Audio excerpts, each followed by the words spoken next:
দর্শক, আবাসন সংকট নিয়ে ঢাকা মেডিকেলে আন্দোলনরত শিক্ষার্থীরা সকালে অধ্যক্ষের সঙ্গে বৈঠক করেছেন।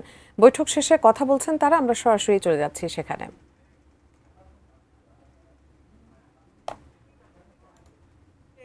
অ্যালটমেন্টটা দিচ্ছেন সেটা সুষ্ঠু হচ্ছে কিনা? এটা 260 জনের মতো শিক্ষার্থী আছে, ছেলে মেয়ে মিলিয়ে। আর আমাদের ছেলেদের হল আলাদা, মেয়েদের হল তো আলাদা, এটা জানেন। ছেলেদের তাদের 132 জনের মতো, মেয়েদেরও 130 জনের।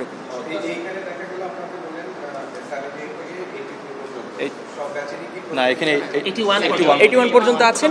82 যেহেতু এখনো ক্লাসে আসেনি, সুতরাং তারা তো এখানে আসতে পারবে না। তারা আমাদের পূর্ববর্তী যে কর্মসূচিগুলো ছিল সেখানে উপস্থিত ছিল।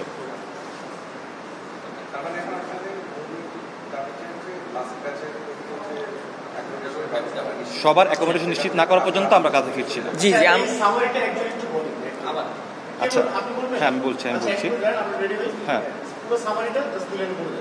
আচ্ছা, নিরাপদ আবাসনের জন্য আমরা আমাদের মন্ত্রণালয় এবং প্রশাসন এবং আমরা একটা সিদ্ধান্ত পৌঁছাতে পেরেছি, কিন্তু আমাদের সবচেয়ে জুনিয়র বেস K82 তাদের আবাসন সম্পর্কে এখনও কোনো সুনির্দিষ্ট পরিকল্পনা আমাদেরকে জানানো হয়নি। তারা বলেছে আমাদের জানাবে, এবং আমরা সেটাই বলতে চাই, যতদিন পর্যন্ত জেনেক্সে শিফট করো, লাইফকে লিফট করো।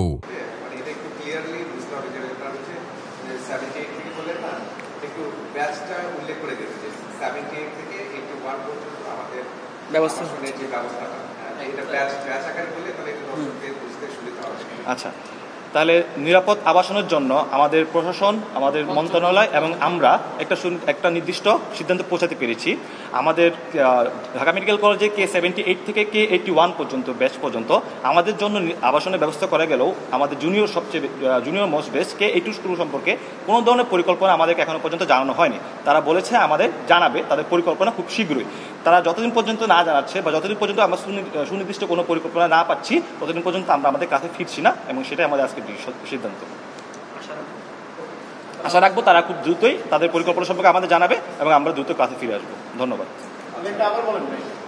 আশা রাখছি তারা খুব দ্রুতই তাদের সিদ্ধান্ত বা পরিকল্পনা সম্পর্কে আমাদের জানাবে এবং আমরা আমাদের কাছে ফিরে আসবো। ধন্যবাদ।